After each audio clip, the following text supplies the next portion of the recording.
Tablets मैं देता हूँ, जो भी गंभीर मानसिक रोगी होते हैं, इस तरह के बॉक्सेस में आती हैं ये टैबलेट्स। ओलेंजापिन होती है, जिसमें कि गंभीर मानसिक रोगी में दिया जाता है या स्किज़ोफ्रेनिया या साइको पेशेंट्स में देता हूँ मैं। और उनका जो डिल्यूज़न होता है, जो शक-वहम होता है, उसको मैं दूर करता हूँ। इस वीडियो में आज मैं बताने वाला हूँ कि एक साइको पेशेंट में कौन-कौन सी दवाइयाँ देता हूँ। नमस्कार फ्रेंड्स, मैं हूँ डॉक्टर रवि, मैं एक साइकियाट्रिस्ट हूँ। मैंने आगरा मेंटल हॉस्पिटल से एमडी साइकियाट्री किया है। तो होता क्या है दोस्तों, जब एक गंभीर मानसिक रोगी हो जाता है, जो कि अपने परिवार पे या लोगों पे शक करता है कि लोग मेरे खिलाफ साजिश कर रहे हैं, मुझे फँसाना चाहते हैं, मुझे जान से मारना चाहते हैं, और तो उनको हम डिल्यूज़न कहते हैं। उसको शक गंभीर हो गया है और उसको कई बार आवाज़ें भी आती हैं कानों में।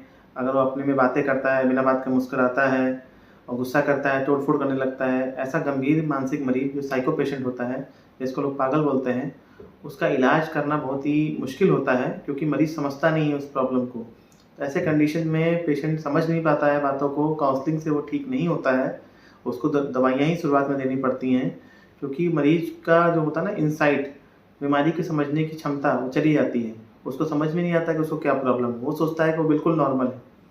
तो ऐसे कंडीशंस में दवाइयाँ बड़ा अच्छा रोल अदा करती हैं, और सबसे मेन दवाइयाँ जो हम देते हैं वो एंटीसाइकोटिक्स कही जाती हैं, जो कि उसके डिल्यूज़न को, उसके हैलुसिनेशंस को ठीक करती हैं, या उसके यूँ यूँ कहें, जो शक-वहम वो कर रहा था अपनी पत्नी पे, अपने पति पे या अपने घरवालों पे या दोस्तों पे कि सब मेरे खिलाफ साजिश कर रहे हैं, सब मिले हुए हैं, वो मुझे मारना चाहता है, वो मेरे खाने में लोग कुछ मिला दिए हैं। इसको दूर करती है सबसे अच्छी जो दवा होती है, ये टिपिकल एंटीसाइकोटिक। सबसे पहले जो मेरी फ़ेवरेट है ओलेंजापिन है। ये है फ्रेंड्स ओलेंजापिन, 5 एमजी है, और इसका इस तरह का बॉक्स आता है। ये 5 एमजी, 10 एमजी, 15 एमजी, 20 एमजी आती है, और इसकी स्टार्टिंग डोज़ 5 एमजी हो सकती है, और इसको मैक्सिमम दे सकते हैं हम 30 एमजी तक। वो डिपेंड करता है कि पेशेंट का सीवियरिटी कैसा है, बीमारी की गंभीरता। क्योंकि हर दवा के फ्रेंड्स आप जानते हैं कुछ ना कुछ फ़ायदे होते हैं और कुछ ना कुछ नुकसान होते हैं। फ़ायदा तो ये होता है कि जो डिल्यूज़न होता है, शक-वहम होता है, या कानों में जो आवाज़ें आती हैं, उसको ये ख़त्म कर देती हैं, अगर दवा को सही तरीके से चलाया जाए तो। और मान लीजिए एकदम से हाई डोज़ चला दिया तो उसके साइड इफ़ेक्ट्स भी काफ़ी हो सकते हैं, जैसे कि नींद बहुत ज़्यादा आना, उसके बाद चक्कर जैसा आ सकता है, मुँह से लार आ जाएगी, इंसान सोता ही रह जाएगा और एकदम से चक्कर जैसा फ़ील होगा। तो इसको दवा को हिसाब से चलाया जाता है, इसको रात में ही चलाया जाता है, और जैसा पेशेंट का सिम्पटम्स होता है वैसा दिया जाता है। कई बार मैं 2.5 एमजी से भी स्टार्ट करता हूँ। ज़रूरी नहीं कि सीधे सबको 5 एमजी, 10 एमजी दे दिया, कई बार 10 एमजी भी देता हूँ। तो पेशेंट की सिम्पटम्स को ध्यान में रख के होता है, ये एक प्रैक्टिकल एक्सपीरियंस होता है, जब हम पेशेंट को देखते हैं कि उस पेशेंट का शक-वहम कितना ज़्यादा है, कैसे वो कंट्रोल होगा, उसके हिसाब से होता है।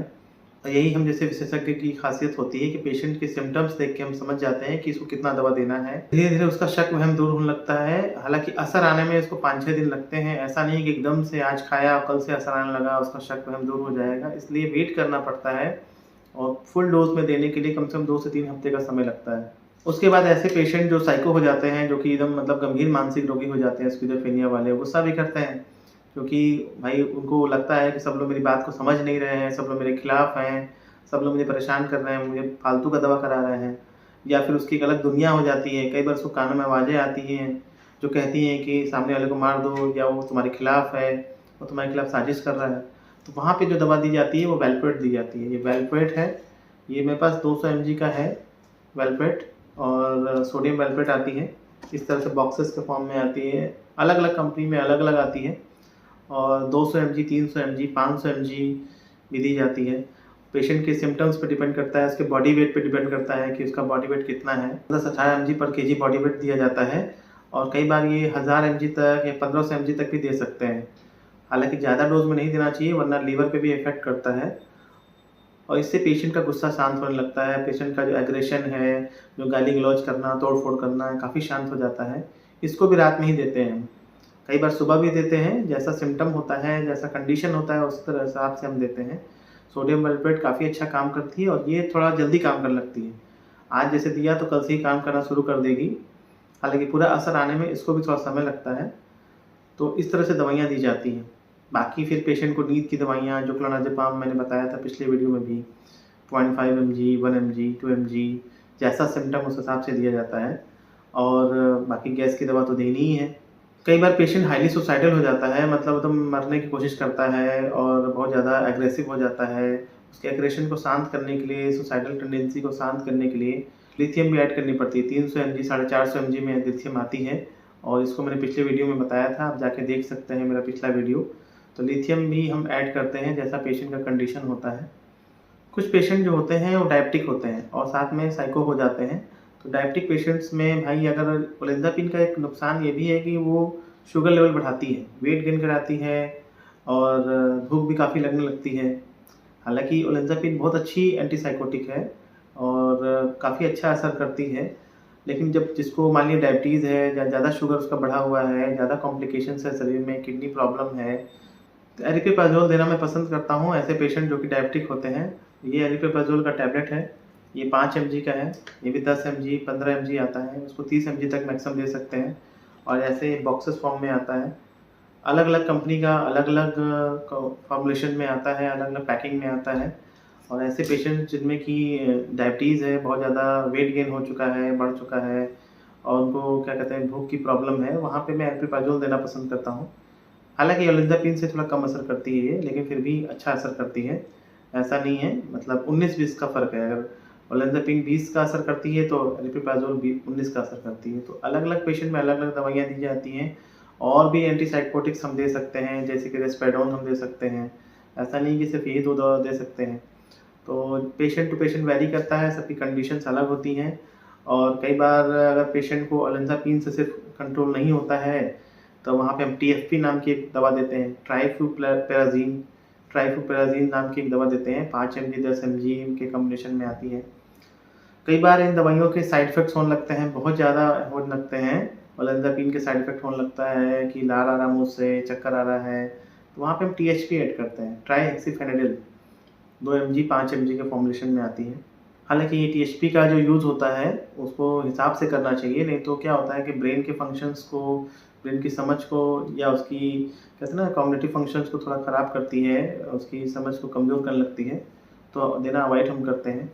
ये भी जो भी दवाइयाँ होती हैं ओलेंजापिन, वैल्प्रोएट या जो भी हम एंटीसाइकोटिक्स देते हैं, हम जब 1 हफ़्ता 10 दिन चला लेते हैं तो कई बार बॉडी में सेट हो जाती है। तो इसलिए कुछ समय तक वेट करना चाहिए। ऐसा नहीं कि एकदम परेशान हो गए, दवा ही छोड़ दिए, बहुत से लोग घबरा जाते हैं कि अरे पता नहीं क्या हो गया। हालाँकि अगर आप एक्सपर्ट गाइडेंस में आप दवा दे रहे हैं तो जल्दी साइड इफ़ेक्ट्स होंगे नहीं, क्योंकि एक्सपर्ट जानता है कि दवा कैसे देनी है। लेकिन अगर दवा के साइड इफ़ेक्ट्स हो भी रहे हैं, अगर थोड़े बहुत साइड इफ़ेक्ट्स हैं, जैसे कि थोड़ा नींद ज़्यादा आ रही है, थोड़ा-सा चक्कर जैसा लग रहा है या कोई और परेशानी हो रही है, तो थोड़ा वेट कर लीजिए, अपने साइकियाट्रिस्ट से बात कर लीजिए, वो ज़्यादा अच्छा रहेगा, बजाय इसके कि आपने दवा छोड़ दिया। और मैं हमेशा ये बात बोलता हूँ कि जब भी किसी को आपको दिखाना है, तो एक एक्सपर्ट डॉक्टर के पास ही जाइए, वो जानते हैं कि दवा को कैसे यूज़ करना है, क्या उसके सिम्पटम्स हैं। ये जो भी बातें मैंने बताई हैं, सिर्फ़ आपकी जानकारी के लिए हैं। ये सेल्फ प्रिस्क्रिप्शन के लिए नहीं है, सेल्फ मेडिकेशन के लिए दवाइयाँ नहीं हैं और वैसे भी ये दवाइयाँ जो भी हैं, वो बिना एक साइकियाट्रिस्ट के प्रिस्क्रिप्शन के मिलती ही नहीं हैं। एक डॉक्टर के प्रिस्क्रिप्शन के नहीं मिल सकती ये दवाइयाँ, क्योंकि काफ़ी इसमें रिस्क होता है, ज़िम्मेदारी होती है एक डॉक्टर की जो ठीक कर रहे हैं। तो सिर्फ़ मैंने जानकारी पर्पज़ से वीडियो बनाया था। इस तरह से साइको पेशेंट्स का हम इलाज करते हैं और जैसे-जैसे उसके सिम्पटम्स होते हैं, वैसे-वैसे हम दवाइयाँ देते हैं। कई बार दवाइयाँ हम चेंज भी करते हैं, क्योंकि अगर एक दवा से पेशेंट ठीक नहीं हो रहा है, तो हमको दूसरी दवा देनी पड़ेगी और बहुत सारी दवाइयाँ होती हैं जिसको कि हम देते हैं। और साथ में जब पेशेंट का कंडीशन ठीक होने लगता है, पेशेंट बीमारी को समझने लगता है, अगर उसका प्रॉपर इलाज होता है तो फिर बाद में पेशेंट्स को काउंसल करते हैं। यही फ़र्क होता है एक साइको पेशेंट्स में और न्यूरोटिक पेशेंट्स में कि न्यूरोटिक पेशेंट समझते हैं उनकी क्या प्रॉब्लम है, तो उनको हम शुरुआत में भी काउंसल हम थोड़ा बहुत कर सकते हैं। लेकिन साइको पेशेंट्स को तो शुरुआत में दवा ही देना पड़ता है। जो भी ये बात बोल रहा है कि वो साइको पेशेंट्स बिना दवा के ठीक कर सकता है, तो वो समझिए कि आपके साथ फ्रॉड कर रहा है। ये बिल्कुल फ्रॉड है, एक साइको पेशेंट बिना दवा के ठीक नहीं हो सकता है। अगर उसका तो ये जानकारी मुझे बतानी थी आज के इस वीडियो में। उम्मीद करता हूँ आपको अच्छा लगा होगा। अगर अच्छा लगा तो कमेंट करके बताइएगा, अपने जो भी सवाल हों वो पूछिएगा। ऐसे ही मेरे चैनल को देखते रहिए और जो नए लोग हैं उसको सब्सक्राइब भी करिए और लोगों से शेयर भी करिए। मिलते हैं फ्रेंड्स आपसे एक नई वीडियो में, तब तक के लिए नमस्कार।